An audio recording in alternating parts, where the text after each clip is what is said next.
Fa in kanu fil hijrati sawa, kalau mereka sama juga dalam hijrah, fa aqdamuhum silman, maka dicari siapa yang lebih dulu masuk Islam.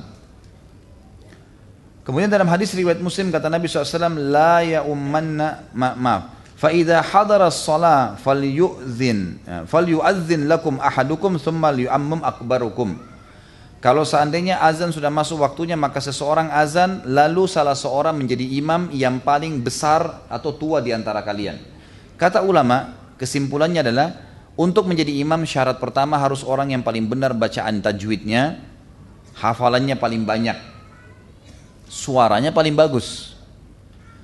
Kemudian kalau sama, maka yang kedua harus orang yang lebih faham sunnah. Berarti di sini bukan cuma sekedar imam, karena bisa baca. Seperti kita di Indonesia itu banyak sekali, gitu kan? Bahkan saya masuk beberapa masjid itu bacaannya Allahu a'lam, itu dari Al-Quran atau dari kitab Taurat yang diambil itu. Lah iya, tidak jelas bacaannya, hurufnya dari mana ini, gitu kan? Kadang-kadang dengan suara kecil, kacau balau semua, gitu kan? Diganti shin jadi shad, gitu kan? Ada yang pernah baca idza zulzilatil ardu zilzalaha, itu kan artinya idza, zal. Sampai kami dulu waktu di Madinah tuh kalau mau disuruh sebutkan huruf oleh guru kami itu disuruh lihat mulutnya. Lihat mulut saya, ini lidah ke atas. Zal, zal. Ya. Idza zulzila. Beda antara zal dengan zai. Idza zulzilatil ardu zilzala. Sewaktu bumi kami goncangkan dengan kuat pada hari kiamat. Coba apa yang dibaca oleh sebagian imam? Isa sulsilatil ardu zilzala. Tahu nggak apa artinya itu? Kalau zai diganti dengan sin, itu artinya bersambung-sambung. Sulsila atau silsila. Biasa orang Arab membahasakan rantai atau dipakai kalung namanya silsila. Itu diganti. Coba bayangin pada saat bumi bersambung-sambung hari kiamat. Kan berubah makna. Saya waktu kembali di Indonesia teman-teman sekalian, bukan muji diri, astagfirullah. Tidak sama sekali. Jangan salah faham dengan ini. Seringkali teman-teman ini juga sering salah faham. Sedikit kita ngomong, kemarin saya jelaskan masalah mimpi Rasulullah jadi ribut. Seakan-akan ini siapa ini gitu. Padahal sebenarnya hukum syar'inya begitu gitu kan. Tapi salah paham. Saya balik untuk tahun 98 dari Madinah, selesai S1 waktu itu. Saya sudah niat tidak usah ceramah deh. Saya pikir sudah banyak ustadz, banyak kiai di Indonesia. Subhanallah, saya daftar melamar ngajar di salah satu lembaga bahasa Arab dari Imarat Arab waktu itu, Ma'had Albir di Makassar. Kemudian saya ngajar. Waktu saya ngajar di situ, kami sholat di masjid kampus ya. Ada sebuah kampus, saya nggak usah sebutin namanya. Kemudian pas Jumat pertama tuh saya tiba di Indonesia. Waktu itu saya masuk dengar khutbah, naiklah seorang kiai haji fulan.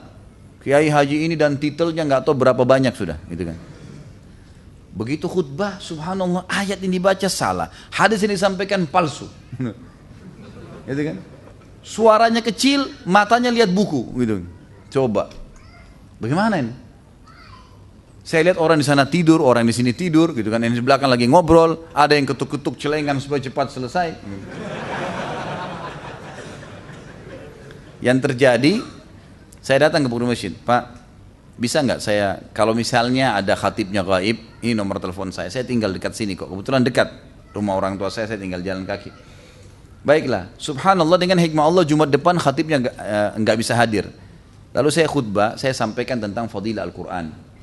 Tentang bagaimana semestinya orang harus belajar Al-Quran. Dan bagaimana bahayanya kalau kalimat huruf hijaiyah salah. Alhamdulillahi Rabbil Alamin. Hamdu, gitu kan? Hanya itu segala puji. Alhamdulillah segala puji. Kalau orang bilang Alhamdulillah, bisa diganti ha menjadi ha, gitu kan? Seperti kalimat ihdina. Itu ada penekanan, dia ada beda ha, gitu kan. Diganti banyak imam gitu, karena mau fasih ceritanya gitu kan. Alhamdulillah. Gitu. Kalau hamada pakai ha artinya segala puji bagi Allah. Kalau hamada artinya kematian. Bayangin. Kalau kita bilang alhamdulillah segala puji bagi Allah, kalau kita bilang alhamdulillah kematian buat Allah. Bayangkan maknanya, bahaya. Alhamdulillah Rabbil Alamin. Ain. Kalau nggak bisa fasih sekali nggak apa-apa lah, minimal ada bedanya. Jangan dipukul rata semua. Karena alamin, alam semesta, pakai ain. Kalau diganti dengan hamzah, alam, artinya sakit. Hah? Kalau orang baca Alhamdulillah, kematian buat Allah, Rabbil Alamin, Tuhannya orang-orang sakit. Coba bayangin. Kacau semua itu. Jadi memang bahaya sekali itu. Maka bukan aib teman-teman. Ada orang, maaf saya bahasakan, saya temukan ikhwah gitu, Masya Allah jenggotnya sudah terjaga, sudah enggak isbal, akhwatnya pakai jilbab. Begitu dengar Al-Quran, kacau balau semua nih. Jangan akhi. Imam Syafi'i rahimahullah pernah bertemu dengan beberapa ulama-ulama Mesir waktu itu. Setingkat, beliau anggap setingkat dengan beliau. Lagi sibuk bawa kitab-kitab tulisan manuskrip mereka, gitu kan. Sampai tebal. Dalam riwayatnya dikatakan Imam Syafi'i melihat mereka mengangkat dengan beratnya buku-buku fikih mereka. Lalu Imam Syafi'i memegang satu mushaf Al-Quran. Lalu beliau mengatakan kepada orang-orang itu, sungguh demi Allah, kitab-kitab kalian itu menyibukkan kalian dari yang ini. Ini lebih penting daripada itu sebenarnya. Lebih penting membaca Al-Quran daripada membaca kitab yang lain. Padahal Imam Syafi'i hafal Al-Quran teman-teman sekalian.